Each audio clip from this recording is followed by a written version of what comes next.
अस्सलाम वालेकुम students, welcome to my channel. Students, आज का हमारा lecture chapter number 1 first year chemistry में से लिमिटिंग रिएक्टेंट है। लिमिटिंग रिएक्टेंट जो है ये एक अहम टॉपिक है। शॉर्ट क्वेश्चन वाइज भी एग्जाम पॉइंट ऑफ व्यू से और लॉन्ग क्वेश्चन वाइज भी। शॉर्ट क्वेश्चन इसमें से आता है what is limiting reactant and how can you identify a limiting reactant. और इसमें से जो लॉन्ग क्वेश्चन बनता है वो ऐसे है कि explain limiting reactant with at least 3 examples. तो बहरहाल ये अहम एक टॉपिक है। इस टॉपिक की मुकम्मल एक्सप्लेनेशन के लिए मैंने साथ में एक एग्जांपल एडजस्ट की है, एग्जांपल नंबर 13। ठीक हो गया। तो उस एग्जांपल को साथ में जब हम देखेंगे तो इंशाअल्लाह बहुत अच्छे तरीके से हम समझ जाएंगे। तो आप सबसे रिक्वेस्ट है कि अगर इस टॉपिक को मुकम्मल आप समझना चाहते हैं तो मेरे लेक्चर को मुकम्मल सुनिए और समझिए, इंशाअल्लाह आपको समझ आएगी। हम स्टार्ट करते हैं आप अपना आज का लेक्चर। Limiting reactant.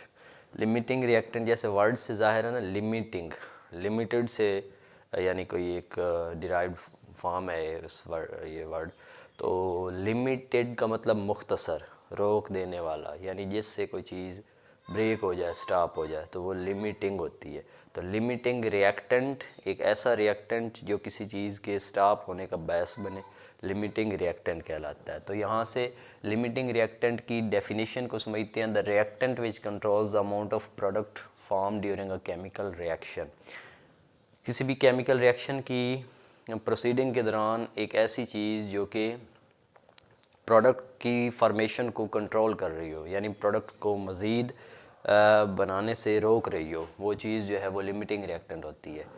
या फिर दूसरी एग्जांपल है reactant which used earlier in a chemical reaction. वो चीज़ जो कि किसी भी केमिकल रिएक्शन के दौरान जल्दी से कंज्यूम हो जाए, यानी इस्तेमाल हो जाए। मैं मिसाल देता हूँ, हम लोग रोटी खा रहे होते हैं और साथ में सालन और रोटी, अगर सालन सालन यानी भाजी वो पहले ही ख़त्म हो जाए तो रोटी बची पड़ी होगी। तो सालन जो है वो पहले ख़त्म हो गया है, यानी हमने लुकमे के साथ ढेर ढेर करके खाते गए तो लगा के तो जो है ना सालन क्या है भला, वो लिमिटिंग रिएक्टेंट हो जाएगी। क्योंकि हमारा ये जो खाने वाला मामला है ये स्टॉप हो रहा है, यानी रोटी पड़ी है, सालन ख़त्म हो गया, भाजी ख़त्म हो गई है। 2 मोल हाइड्रोजन के हों तो 4 ग्राम बनते हैं, क्योंकि 1 मोल हाइड्रोजन गैस के अंदर जो मैस है वो 2 के राउंड पर, यानी 2.016 ग्राम पर मोल होता है। तो यहाँ पे 2 मोल है, 2 से मल्टीप्लाई 4 ग्राम। 1 मोल ऑक्सीजन का मैस 32 ग्राम होता है O2 के लिए। तो यहाँ पे 2 मोल हैं, 32 मल्टीप्लाई बाई 2 64 ग्राम। और ये 1 मोल जो वाटर मालिक्यूल है उसका मैस होता है 18 ग्राम। तो यहाँ पे कितने मोल्स हैं?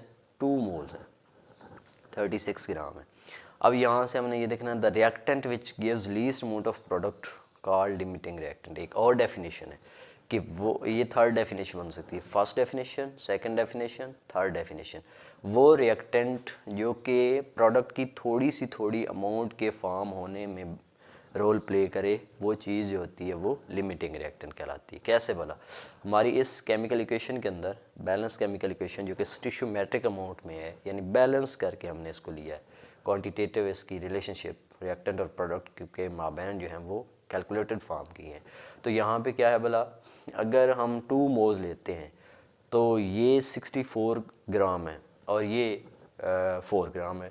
तो यहाँ पे 36 ग्राम जो प्रोडक्ट बनी है वो यहाँ से 32 ग्राम और यहाँ पे 4 ग्राम, यानी दोनों मिलने से, दोनों रिएक्टेंट के मिलने से कि एक साइड पे 32 ग्राम, बेशक के ढेर मिकदार में हो, ज़्यादा मिकदार में ऑक्सीजन, लेकिन उसमें से सिर्फ और सिर्फ 32 ग्राम यूटिलाइज हुआ है और यहाँ से बन गया 36 ग्राम। तो वो चीज़ जो कि थोड़ी मिकदार बनाने का बैस बने, कैसे भला? कि यहाँ पे 32 ग्राम मौजूद है, अभी भी 32 ग्राम आउट ऑफ 64 यूटिलाइज हुआ है। ठीक है, सॉरी, ये 32 ग्राम यानी कि इस्तेमाल हुआ है जस्ट 60 यानी 64 ग्राम से, लेकिन ये ख़त्म हो गया। अब मज़ीद प्रोडक्ट नहीं बनेगी, मतलब 36 से 37 ग्राम ही नहीं बन पाएगी। क्यों भला? क्योंकि एक साइड से जो गिवन अमाउंट थी वो सारी की सारी इस्तेमाल हो गई। यानी calculate the number of moles of each reactant from its given mass. क्या भला?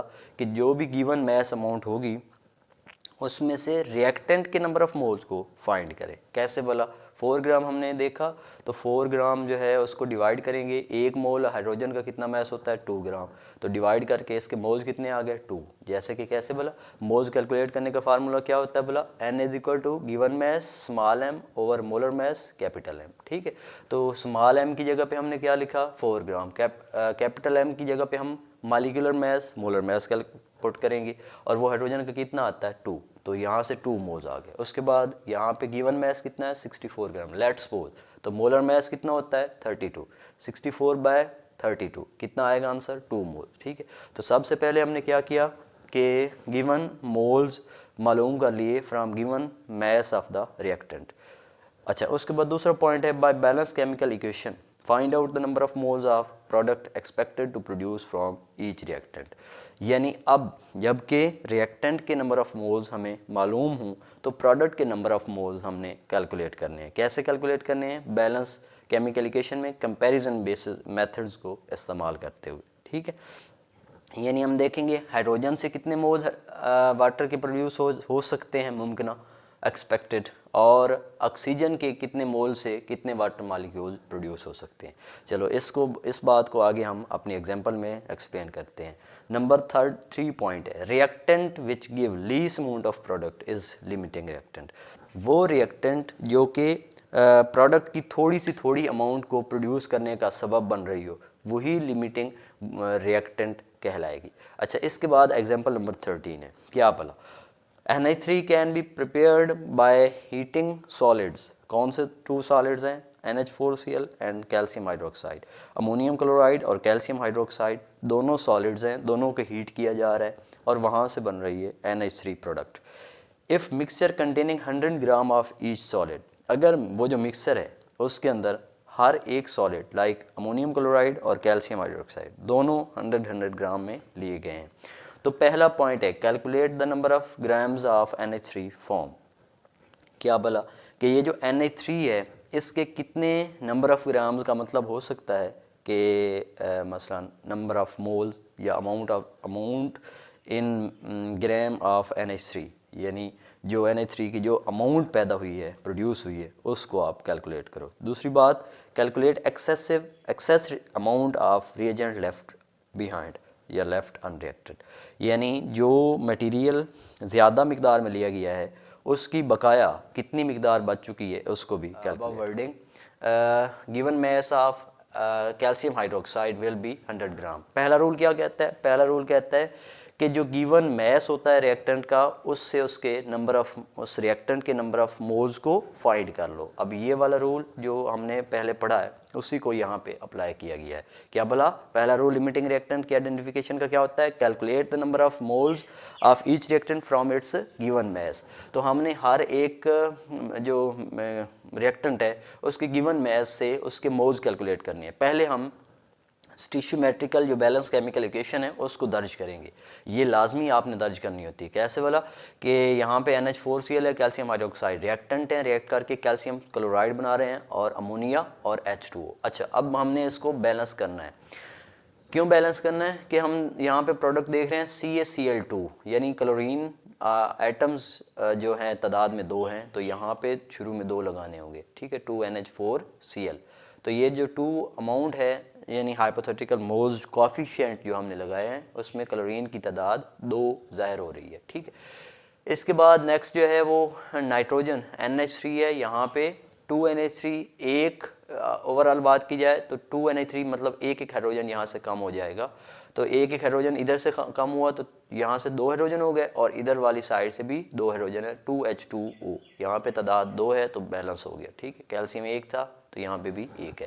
तो ओवरऑल हमने इक्वेशन को बैलेंस कर लिया है किन बेसिस पे कि यहाँ पे एटम्स की तादाद को बैलेंस करने के लिए कोएफिशिएंट लगाए जाते हैं जो कि हाइपोथेटिकल मोल्स कहलाते हैं। अच्छा, ये बैलेंस केमिकल इक्वेशन है, इससे हमने नेक्स्ट नंबर ऑफ मोल्स इसको आगे इस्तेमाल होना है, लिहाजा हमने बैलेंस किया। तो number of moles of NH4Cl इसको हमने कैलकुलेट करना है। कैसे, नंबर ऑफ मोल्स कैलकुलेट करने का क्या फार्मूला होता है, N will be equal to, क्या बोला, N will be equal to small m over capital M। Small m का मतलब गिवन मैस, कैपिटल M का मतलब मोलर मैस और स्मॉल n का मतलब मोल्स। अच्छा, NH4Cl के हमने मोल्स कैलकुलेट करने हैं ना, तो गिवन मैस NH4Cl का 100 ग्राम है और मोलर मैस कैलकुलेट करेंगे। ये साइड एक रफ अमल मैंने बनाया है। NH4Cl तादाद में नाइट्रोजन कितने हैं, 1 है। 1 नाइट्रोजन कितना मैस होता है, 14 ग्राम। कितने तादाद में हाइड्रोजन है, 4 है। 4 हाइड्रोजन 4 ग्राम, ठीक है। 1 Cl है टोटल तादाद में, तो कितना 1 Cl, एक Cl का मैस कितना होता है, 35.5 ग्राम। कितना मैस आ गया मोलर मैस, 53.5 ग्राम। गिवन मैस 100, मोलर मैस 53.5 ग्राम। कितना मैस आ गया, कितने मोल्स आ गए, 1.87 मोल्स। किसके भला, NH4Cl के। दूसरा रिएक्टेंट कौन सा है, number of moles of calcium hydroxide, जिसको हमने कैलकुलेट करना है। इसके लिए क्या है, यही फार्मूला लगाएंगे, given mass over molar mass. Given mass 100 gram, molar mass इसका कैलकुलेट किया गया। 1 कैल्शियम है तो एक कैल्शियम का मैस होता है 40 और ऑक्सीजन तादाद में बाहर की जानिब 2 है, ठीक है। तो टू एटम्स जो हैं वो ऑक्सीजन के भी हैं, 2 ऑक्सीजन। एक ऑक्सीजन का जो है मैस कितना होता है वाला, वो होता है 16 ग्राम और यहाँ पे 2 है तो 32 हो गया। 2 हाइड्रोजन है, 2 हाइड्रोजन 2 मैस हो गया। कितना मैस हो गया, 74 ग्राम पर मोल। यहाँ पे लगाया गया कैपिटल M की जगह पे 74 और स्मॉल m की जगह पे 100, तो आंसर कितना आया, 1.35 मोल्स। अब ये पहला पॉइंट क्लियर हो गया कि calculate the moles of a reactant by the given amount of reactant यानी मैस में। तो ये हमने मोल्स कैलकुलेट कर लिए। दूसरा पॉइंट है by balance chemical reaction find out the number of moles of product expected to form from each reactant.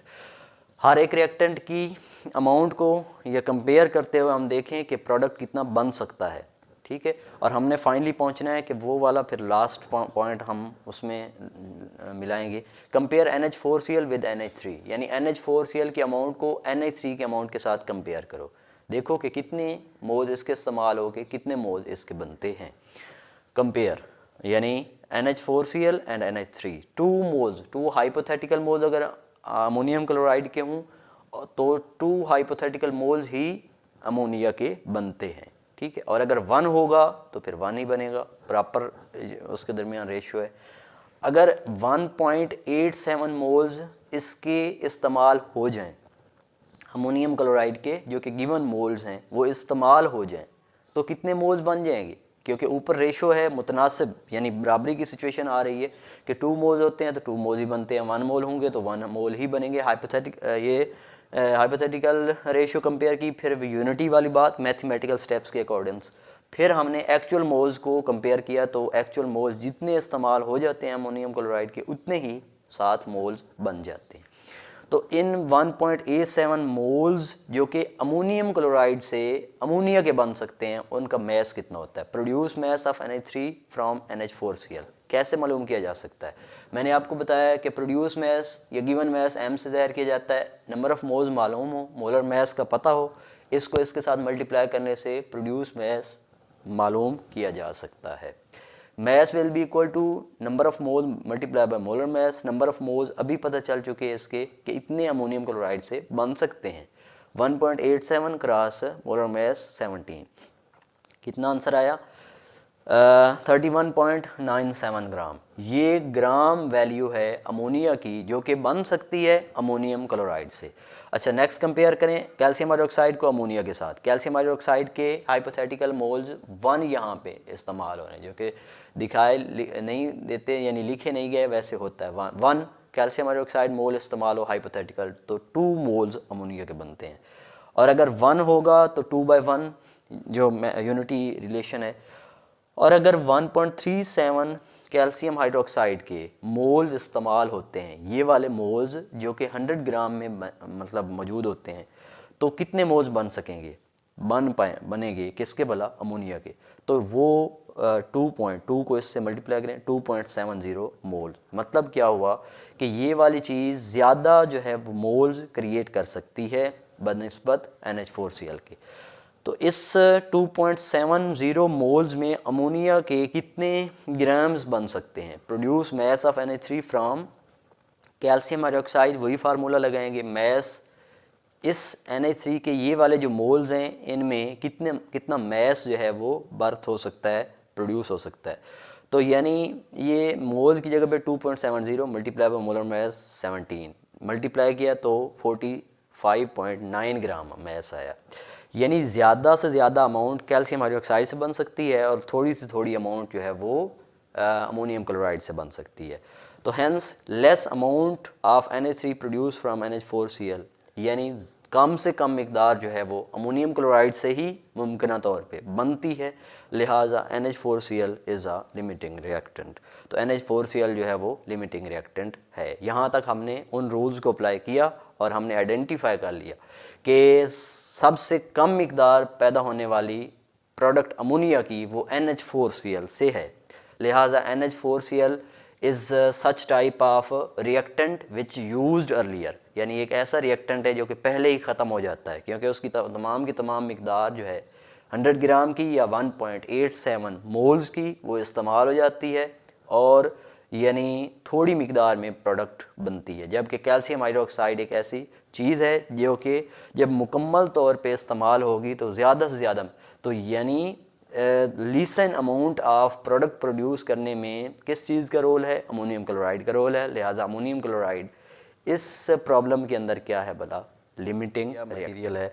तो इसकी जो मिकदार बाकी बची पड़ी है उसको आप फाइंड करो। अमाउंट ऑफ रिएक्टेंट लेफ्ट, इसको हमने कैलकुलेट करना है थर्ड पार्ट में अपने न्यूमेरिकल प्रॉब्लम के। Compare moles of reactant which are used. अब हमने देखना ये है कि हमारे पास रिएक्टेंट NH4Cl और कैल्शियम हाइड्रोक्साइड है, इनके मोल्स जो कि वहाँ पे इस्तेमाल हुए हैं या हाइपोथेटिकली लिए गए हैं उनको कंपेयर करके देखो कि कितने बाकी बच चुके हैं। 2 मोल्स यहाँ पे इस्तेमाल हों किसके भला? अमोनियम क्लोराइड के। तो 1 मोल कैल्शियम हाइड्रोक्साइड का according to balance chemical equation इस्तेमाल होता है। आप अब देखो केमिकल इक्वेशन को तो आपको समझ आएगी कि 1 मोल जो है कैल्शियम हाइड्रोक्साइड इस्तेमाल होता है। अब मैथमेटिकल रिलेशन हो कि 2 मोल्स तो 1 मोल कैल्शियम हाइड्रोक्साइड के साथ इस्तेमाल होता है। 1 मोल कैल्शियम हाइड्रोक्साइड का होगा, ये बात हमने देखनी है, 1/2 ऊपर वाले रिलेशन के साथ 1.87 को मल्टीप्लाई कर दो। तो मतलब क्या हुआ कि 2.70 मोल से 0.935 मोल्स इस्तेमाल होते हैं। ठीक है, यानी 1.87 मोल अमोनियम क्लोराइड के इस्तेमाल हो जाते हैं और 2.70 मोल से जस्ट 0.935 मोल्स ही इस्तेमाल हो पाते हैं। अच्छा, तो 0.935 moles used with 1.87 moles of ammonium chloride से जस्ट 0.937 मोल्स ही इस्तेमाल होते हैं। तो अब हमने मैस को कैलकुलेट करना है। टेकन मोल्स जो कि 1.35 मोल्स हैं किसके भला? कैल्शियम हाइड्रोक्साइड के, उनमें से यूज्ड मोल्स 0.935 मोल्स हैं।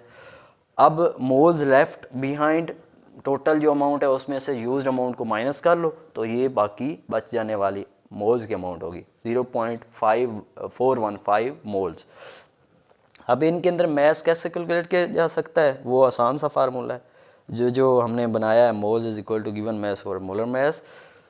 Left unreacted amount of calcium hydroxide will be equal to, यानी नंबर ऑफ मोल्स जो कि वहाँ पे इस्तेमाल होने लगे हैं और उनका मोलर मैस। तो मोलर मैस जो है कैल्शियम हाइड्रोक्साइड का 74 है और गिवन अमाउंट जो है मोल्स की वो 0.14415 है। तो ये 30.71 ग्राम। अब आप देख सकते हैं कि जो टोटल अमाउंट थी कैल्शियम हाइड्रोक्साइड की वो कितनी थी भला? वो थी 30 यानी 100 ग्राम। उसमें 100 ग्राम अमाउंट में से जस्ट 30.71 ग्राम इस्तेमाल हुए हैं, यानी ये अभी भी 70 यानी अभी भी कितनी अमाउंट बाकी पड़ी है?